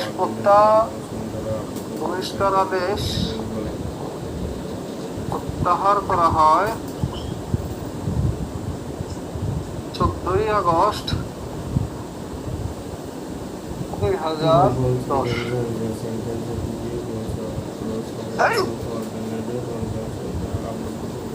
ঢাকা বিশ্ববিদ্যালয় বঙ্গবন্ধুর বহিষ্কার আদেশ প্রত্যাহার করেন 14ই আগস্ট 2010। এরপরে 1949 সালে তিনি মন্ত্রিত্ব লাভ করেন, তিনি ওই যে পোস্ট লাভ আওয়ামী লীগের 1949 সালে আওয়ামী লীগের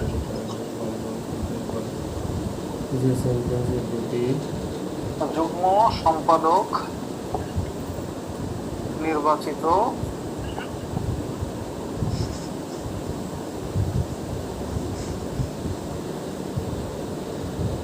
হন। 1949-এর পরে সাল 1954 এই বছর বঙ্গবন্ধু যুক্তফ্রন্ট মন্ত্রিসভার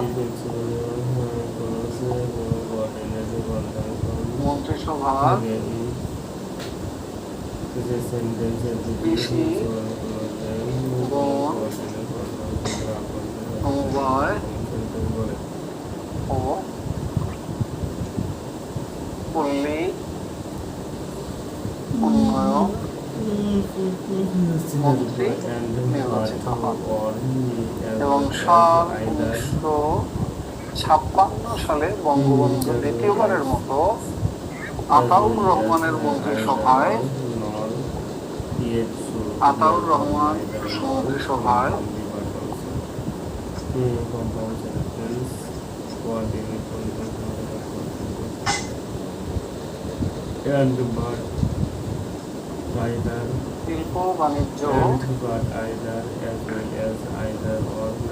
শিল্প বাণিজ্য দুর্নীতি দমন ও ভিলেজ এইড মন্ত্রী নির্বাচিত হন।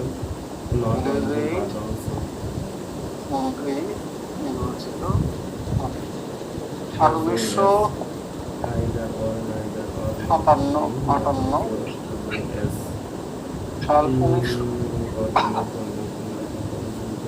1957-তে বঙ্গবন্ধু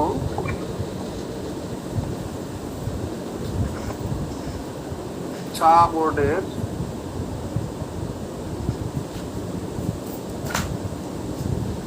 সভাপতি নিযুক্ত হন। সাল 1957 বঙ্গবন্ধু চা বোর্ডের সভাপতি নিযুক্ত হয়েছিলেন।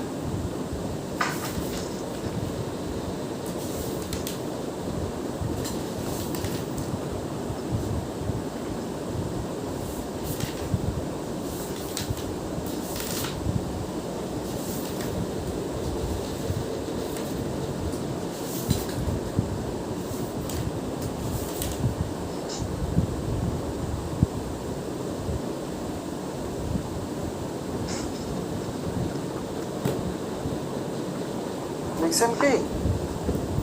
নেক্সট আসেন 1960 সালে বঙ্গবন্ধু আর একটা কোম্পানিতে চাকরি করতেন, যেটা হলো alpha insurance company. Alpha insurance কোম্পানির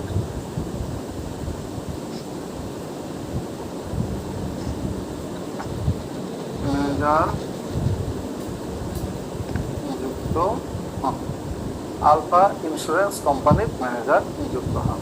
এর মধ্যে 4ঠা জুন চা বোর্ডের চেয়ারম্যান ছিলেন, তাই 4ঠা জুন চা দিবস পালন করা হয় এবং তিনি আলফা ইন্স্যুরেন্স কোম্পানির ম্যানেজার নিযুক্ত হন 1 মার্চকে জাতীয় বীমা দিবস হিসেবে পালন করা হয়। চা বোর্ডে নিযুক্ত হন 14 জন, এই জন্য চা দিবস পালন করা হয়। 1969 সালে তাকে বঙ্গবন্ধু, এটা তারিখ সহ লেখেন, 23 ফেব্রুয়ারি 1969 তাকে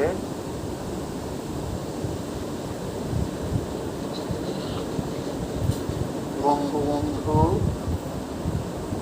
উপাধি দেন তোফায়েল আহমেদ। বিপ্লব দিবসটা হচ্ছে 1 মার্চ 1971 সালের 3রা মার্চ তাকে জাতির জনক উপাধি দেন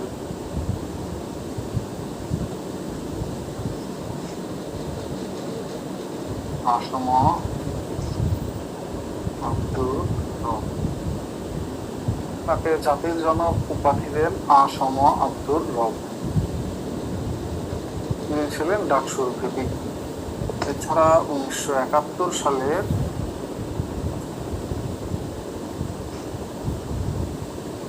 5 এপ্রিল তাকে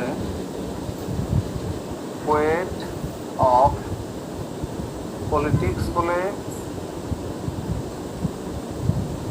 পলিটিক্স বলে স্বীকৃতি দেয় নিউজ উইক।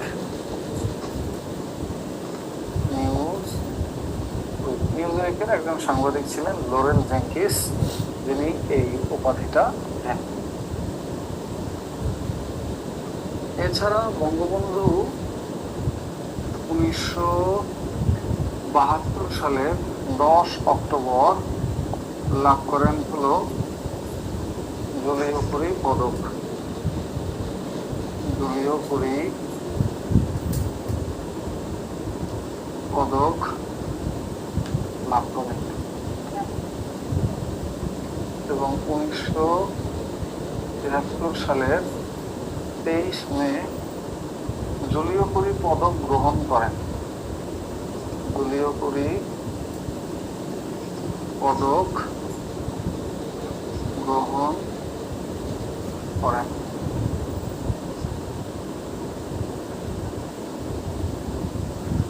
দলীয় কুড়ি পদক গ্রহণ করেন। লিখে নেন।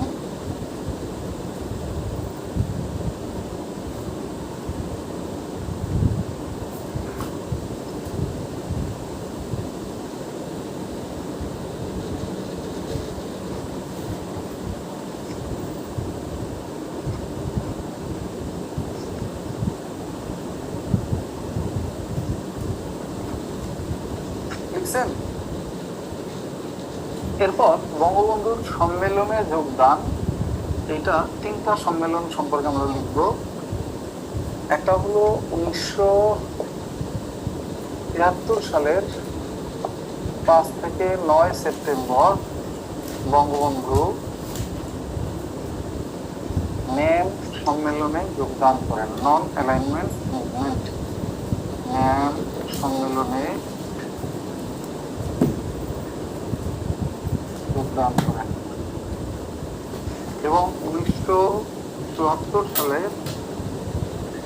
23 থেকে 24 মার্চ, 23 থেকে 24 মার্চ নয়, এটা তো ফেব্রুয়ারি মাস, 23 থেকে 24 ফেব্রুয়ারি বঙ্গবন্ধু ওআইসি শীর্ষ সম্মেলনে যোগদান করেন।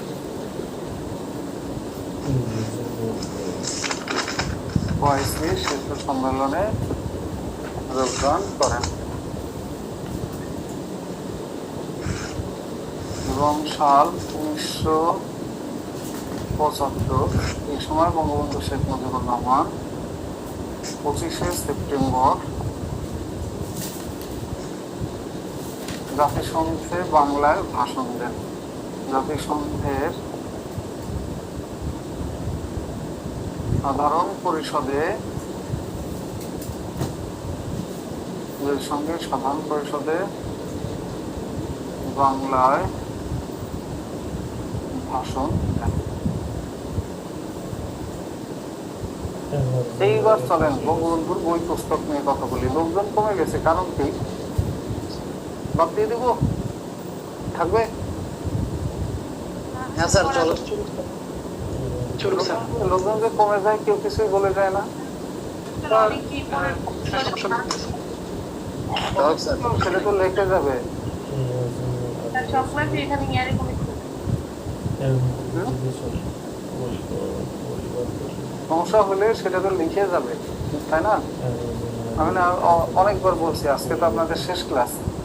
আপনারা তো 1 কোটি বার এই কথা শুনছেন যে যেতে হলে লিখে যাবেন, বলে যাবেন। বঙ্গবন্ধুর প্রকাশনা বা বই সমূহ, তিনি যে বইগুলো লিখতেছেন,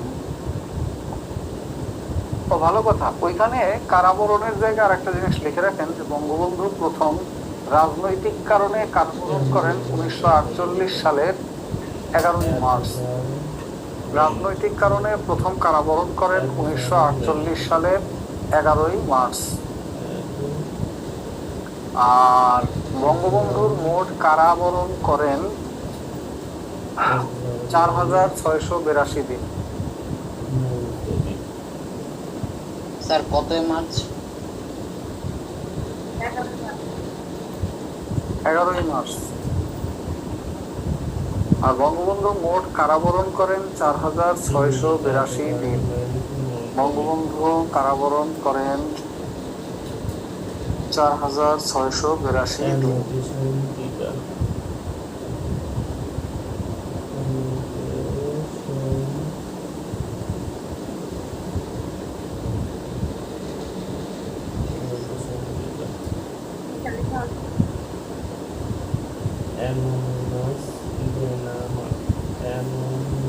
নেক্সট আসেন, বই সমূহের মধ্যে তিনি বই লিখছেন প্রথমটা অসমাপ্ত আত্মজীবনী। এই বইটা প্রকাশ পায় 18ই জুন 2012।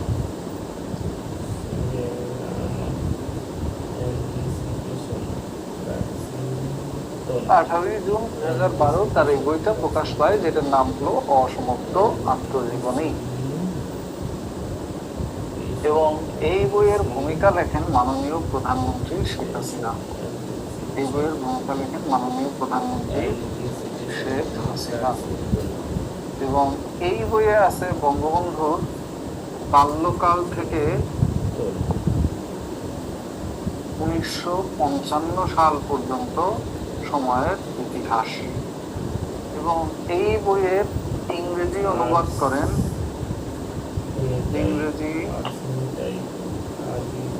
করেন ডক্টর ফখরুল আলম। এবং এই বইয়ের জাপানি অনুবাদ করেন কাজুহিরো ওয়াতানাবে।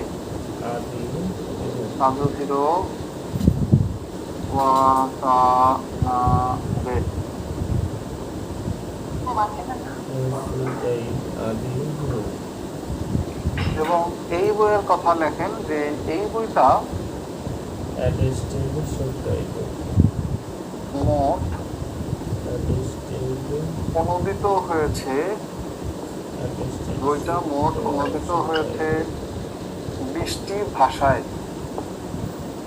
যার মধ্যে সর্বশেষ হলো ত্রিপুরা ভাষা বা ত্রিপুরার করপ ভাষা।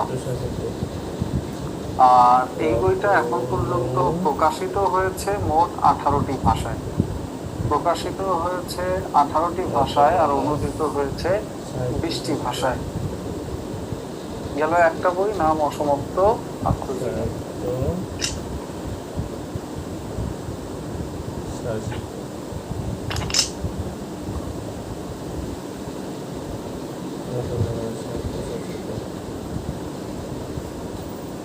এরপরে যে বইটা সম্পর্কে লিখবেন এটার নাম হলো কারাগারের রোজনামা। কারাগারের রোজ নামাচা। এই বইটা প্রকাশ পায় হলো 17ই মার্চ 17ই মার্চ 2017 কারাগারের রোজনামাচা এটা প্রকাশ পায়। এবং এই কারাগারের রোজনামাচা এখানে বঙ্গবন্ধুর জেল জীবন ইতিহাস আছে 1967 থেকে 69 পর্যন্ত জেল জীবনের ইতিহাস উনি লিখছেন। এবং এইটার নামকরণ করেন কে, এইটা সবসময় পরীক্ষায় আসে। এই বইয়ের নামকরণ করেন শেখ রেহানা, এই বইয়ের নামকরণ করেন। স্যার যে সর্বশেষ ত্রিপুরা ভাষায় হয়েছে এটা কি প্রকাশিত 18 ভাগ, মানে সম্পূর্ণ প্রকাশিত যখন হয়নি? বলছি তখন শোনেন নাই। স্যার একটু আমি বলছি যে এটা প্রকাশিত হয়েছে মোট 18টা ভাষায়, কিন্তু অনুবাদ করা হয়েছে 20টা ভাষায়। সর্বশেষ প্রকাশিত হয় ত্রিপুরা ভাষায়, এটা হলো সর্বশেষ অনুবাদ করা হয়েছে। এই বইটা এ যাবৎকালে মোট অনুদিত হয়েছে, মানে অনুবাদ করা হয়েছে 20টা ভাষায়, কিন্তু বাকি 2টা ভাষা প্রকাশ করা হয় নাই, প্রকাশিত হয়েছে 20টা ভাষায়।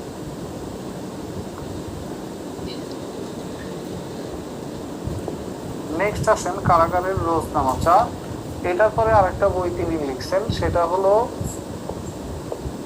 আমার দেখা নয়া চীন। আমার দেখা নয়া চীন, নয়া চীন ভ্রমণ, এটা প্রকাশ পায় 2রা ফেব্রুয়ারি 2020। এবং এইটা তিনি লেখেন মূলত তার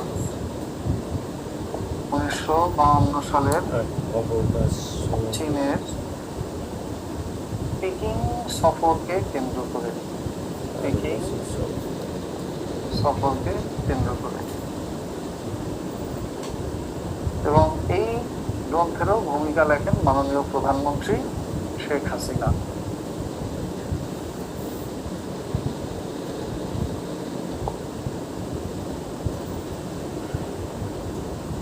বেশ, বঙ্গবন্ধু নিয়ে আর কিছু লেখা লাগবে না, এটুকু ক্লিয়ার হলে সে লিখে দেন, তাহলে আমরা সামনে চলে যাব। মাননীয় প্রধানমন্ত্রী শেখ হাসিনার সম্পর্কে কথাবার্তা বলবো।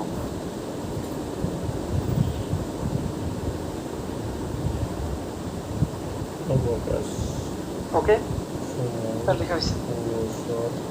নেক্সট আসেন মাননীয় প্রধানমন্ত্রী শেখ হাসিনা, ওনার সম্পর্কে পরীক্ষায় প্রশ্ন আসে। ওনার সম্পর্কে যা যা আসতে পারে তার মধ্যে বঙ্গবন্ধুর বোধহয় আরো 2-3টা বই বাই হবে, বুঝছেন? উনি আরো 2-3টা বই লিখবে, নতুন করে একটা লিখতেছে, সেটা আসতে পারে রিসেন্টলি। আর একটা কথা লিখে রাখেন, বঙ্গবন্ধু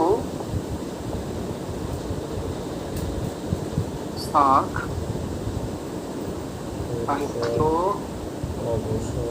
পুরস্কার 2023 লাভ করেন।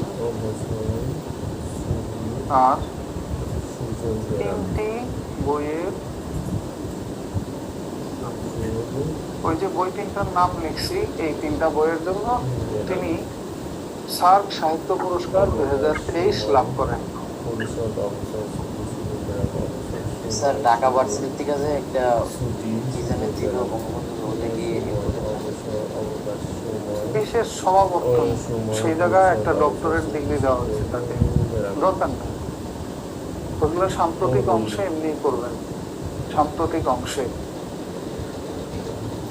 ঢাকা বিশ্ববিদ্যালয়ে একটা বিশেষ সমাবর্তনের আয়োজন করেছিল বঙ্গবন্ধুর জন্য। ওনাদের সম্পর্কে পড়লেই 2টা লেকচার লাগে, এনাদের দুজনার সম্পর্কে পড়তে। শেখ হাসিনা জন্ম 28 সেপ্টেম্বর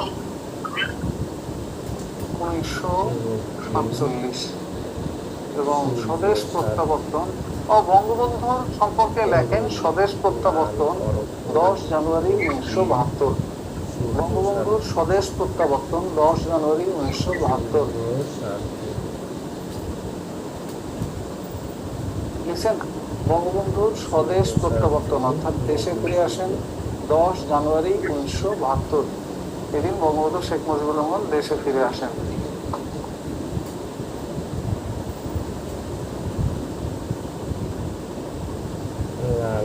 জি স্যার, লিখছি।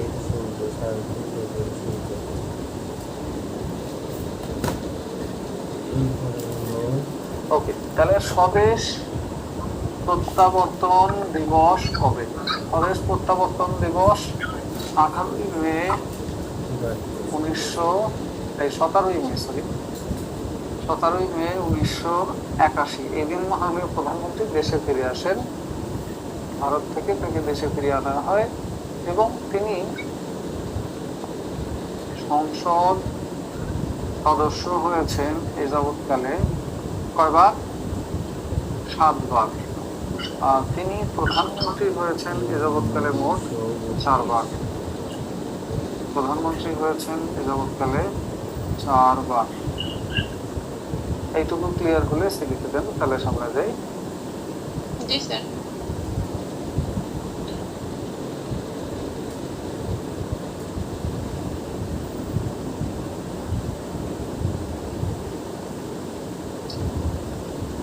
নেক্সট আসেন।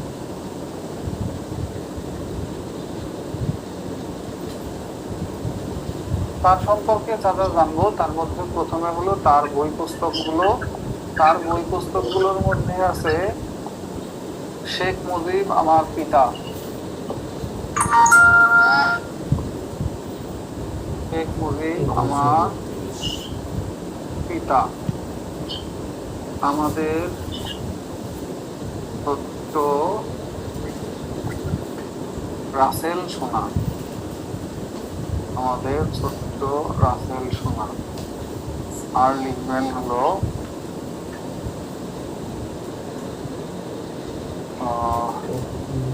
আর কোনটার কথা লিখবেন? দারিদ্র বিমোচন কিছু ভাবনা, এইটা লেখেন।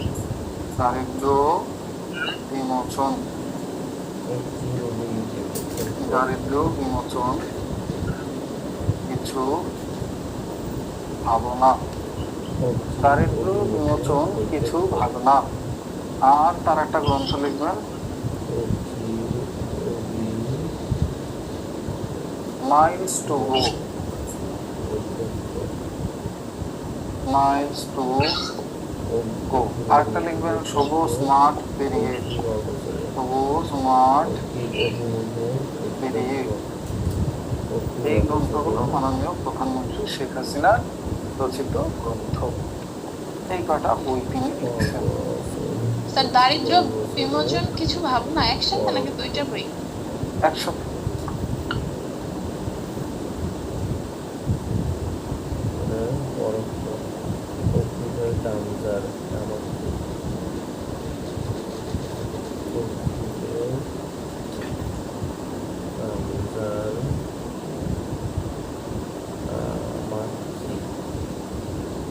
জি স্যার।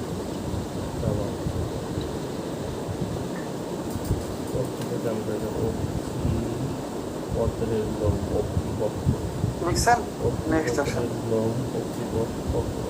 সর্বশেষ যেটা পড়বো সেটা হলো মাননীয় প্রধানমন্ত্রীর পুরস্কার ও খেতাব।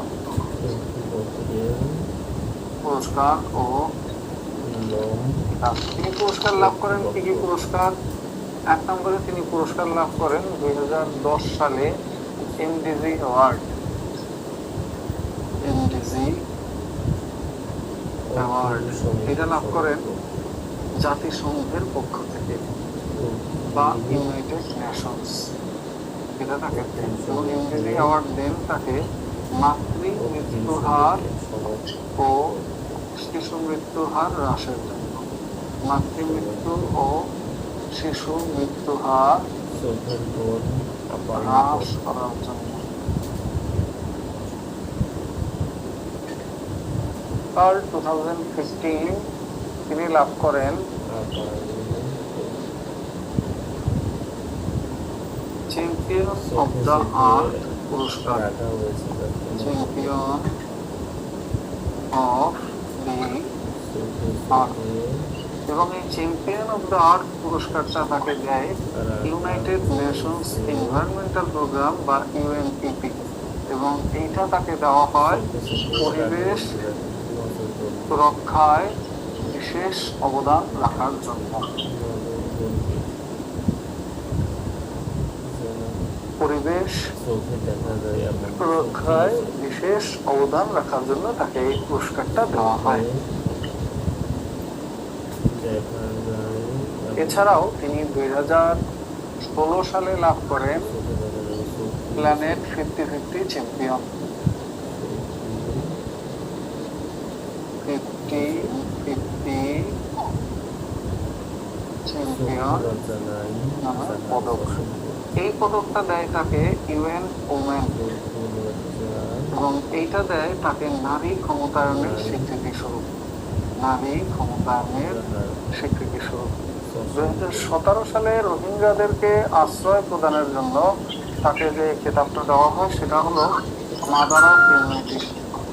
ও ভাই, mother of humanity, mother of humanity খেতাবটা তাকে দেওয়া হয়েছিল ব্রিটিশ চ্যানেল 4 এর পক্ষ থেকে, এবং এইটা তাকে দিয়েছিল জোনাথন মিলার, চ্যানেল 4 এর সাংবাদিক জোনাথন মিলার। এবং এই খেতাবটা তাকে দেওয়া হয় রোহিঙ্গাদের আশ্রয় প্রদানের জন্য। রোহিঙ্গাদের আশ্রয় প্রদানের স্বীকৃতি স্বরূপ এই খেতাবটা তাকে দেওয়া হয়। এছাড়া 2019 সালে তিনি লাভ করেন vaccine hero award. Vaccine hero award লাভ করেন। আর এই ভ্যাকসিন হিরো অ্যাওয়ার্ডটা তিনি পান কার পক্ষ থেকে? Gavi, global alliance on vaccinization and immunization. এবং গাভি তাকে এই খেতাবটা দেয় কিসের জন্য দেয়? টিকাদান কর্মসূচির সফলতার স্বীকৃতি স্বরূপ। টিকাদান কর্মসূচির সফলতা। এছাড়া এসডিজি প্রোগ্রেশন অ্যাওয়ার্ড লাভ করেন 2021-এ, ওইটা লাগবে না, আচ্ছা এটাও লিখে নেন। 2021-এ মাননীয় প্রধানমন্ত্রী লাভ করেন এসডিজি প্রোগ্রেশন অ্যাওয়ার্ড বা এসডিজি অ্যাওয়ার্ড।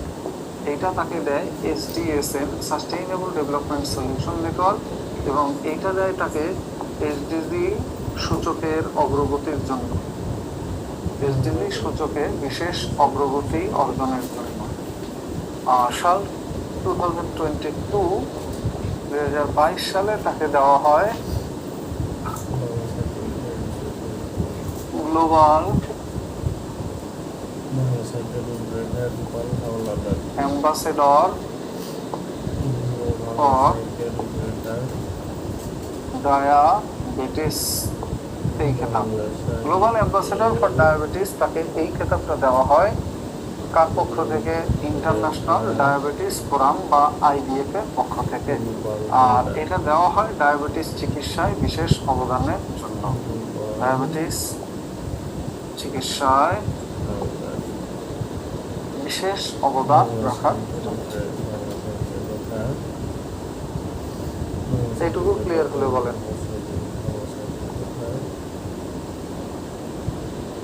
জি স্যার, ক্লিয়ার আছে।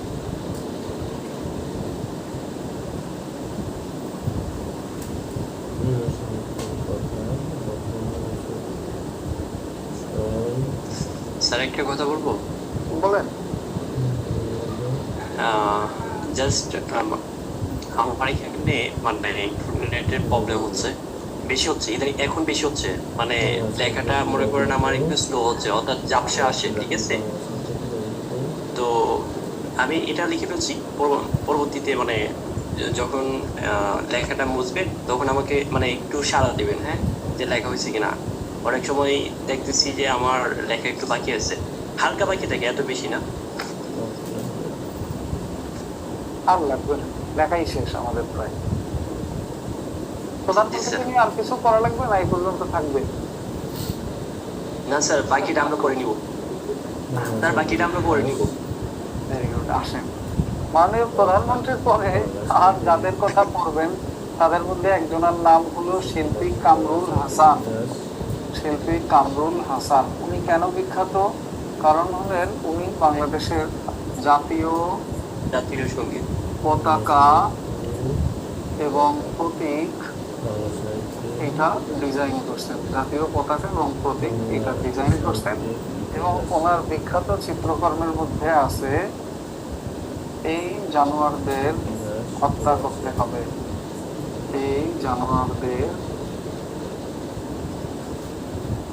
হত্যা করতে হবে। এটা আঁকছিলেন উনি কাকে নিয়ে? এটা আঁকছিলেন উনি ইয়াহিয়া খানকে নিয়ে 1971 সালে মুক্তিযুদ্ধ চলাকালীন সময় ইয়াহিয়াকে নিয়ে আঁকা একটা চিত্রকর্ম। এবং ওনার একটা চিত্রকর্ম হলো দেশ তাল বিশ্ব বেহায়ার খপ্পরে, দেশ আর বিশ্ব বেহায়ার খপ্পরে। এটা ছিলেন এরশাদ সাহেবকে নিয়ে, যখন এরশাদ ক্ষমতা না ছেড়ে চেয়ার কুক্ষিগত করে বসেছিলেন 1991 সালের অভ্যুত্থানের মাধ্যমে তাকে নামাইতে হয়েছিল।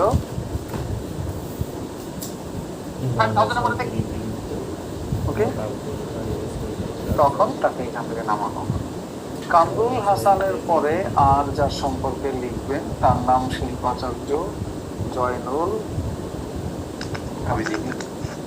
শিল্পাচার্য জয়নুল আবেদিনের বাড়ি যেন কোথায়? ময়মনসিংহে। জি স্যার, আমাদের এলাকা। ময়মনসিংহ। এবং তার সম্পর্কে লিখবেন তার বিখ্যাত চিত্রকর্ম অনলি দুইটা, একটা হলো ম্যাডোনা 43 যেটা হলো 43-এর দুর্ভিক্ষ নিয়ে আঁকা, আর একটা হলো মনপুরা 70 যেটা 1970 সালে ভোলার মনপুরার বন্যা নিয়ে আঁকা। আর এছাড়া তিনি প্রতিষ্ঠা করেন সোনারগাঁও লোক কারুশিল্প জাদুঘর। সোনারগাঁও লোক ও কারুশিল্প জাদুঘর। শিল্পী এস এম সুলতান, শিল্পী এস এম সুলতান ওনার বাড়ি হলো নড়াইলে এবং উনি প্রতিষ্ঠা করেন নড়াইলে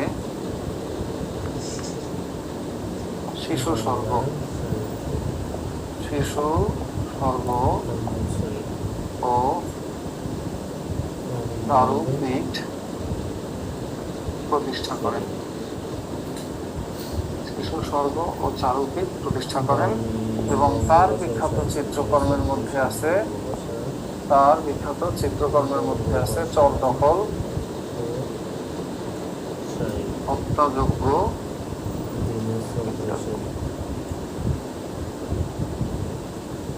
চর দখল, হত্যাযজ্ঞ ইত্যাদি।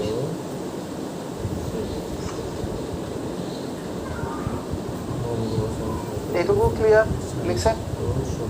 আর যাদের সম্পর্কে পড়বেন সেটা আপনারা পড়বেন।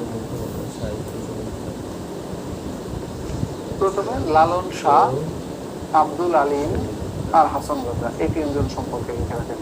শিল্পী লালন শাহ, আব্দুল আলিম এবং হাসান রাজা এদের সম্পর্কে।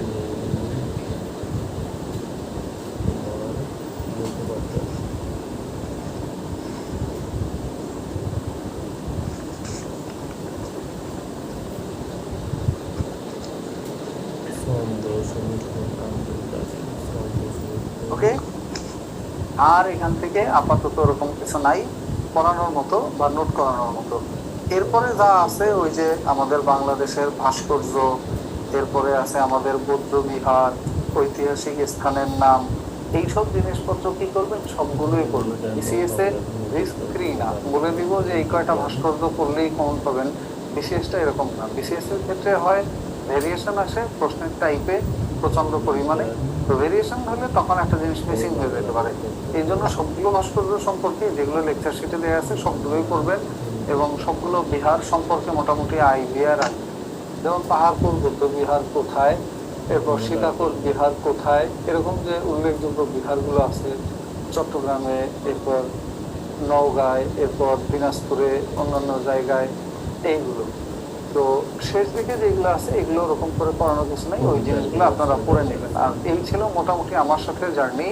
আর আমার সাথে জার্নি আর যদি আলাদা কোনো ক্লাস হয় সাম্প্রতিকের উপরে, সেটা সেইখানে আমরা সাম্প্রতিক বিষয় নিয়ে আলোচনা করবো হয়তো। বা সাম্প্রতিক বলতে যেগুলো একেবারেই রিসেন্ট ঘটে যাওয়া ঘটনা, যেমন অনেক মেগা প্রকল্প আছে, অনেক আছে, এই ধরনের জিনিসগুলো, যেমন এলিভেটেড এক্সপ্রেসওয়ে উদ্বোধনগুলো, পদ্মা রেল সংযোগ সেতু উদ্বোধনগুলো, যেমন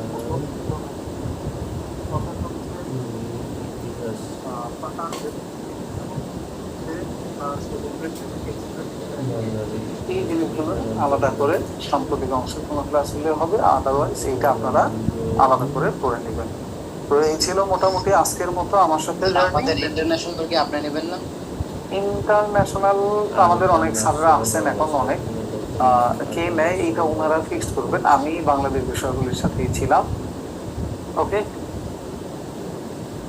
তো ঠিক আছে, ভালো থাকবেন সবাই। দেখা হবে আবারও। স্যার, তাহলে এই পর্যন্ত বিদায় না নেবেন। আমরা কি শেষ পর্যন্ত আপনাকে আর দেখবো না? দেখবেন না কেন, আমি তো প্রতিদিনই ওই যে ফেসবুক লাইভে গেলে বা এসে গেলে তখন তো সবসময় দেখা হয়। আমরা তো ক্লাসে ডিসকাস করবো না আপনার সাথে, এটা কিভাবে সম্ভব? আপনার আন্তর্জাতিক বিষয়গুলি আপনাকে চাই তাহলে। এইটা তো আপনার আমার চাওয়ার দরকার নাই, কারণ আমাদের অলরেডি অনেক ভালো ভালো স্যাররা ইন্টারন্যাশনালের জন্য আছেন। ওনারা ইনশাল্লাহ ইন্টারন্যাশনাল অংশটা নেবেন। আর যদি কখনো প্রয়োজন পড়ে সেটা সময় করবে। তো দেখা হবে ইনশাল্লাহ আবারও। আজকের মতো এখানেই বিদায় নিব। ভালো থাকবেন। ওকে, আবার কখন দেখা হবে স্যার এটা বলবেন স্যার?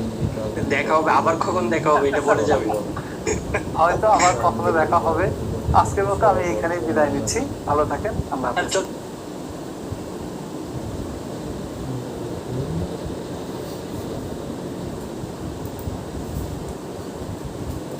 আসসালামু আলাইকুম প্রিয় চাকরি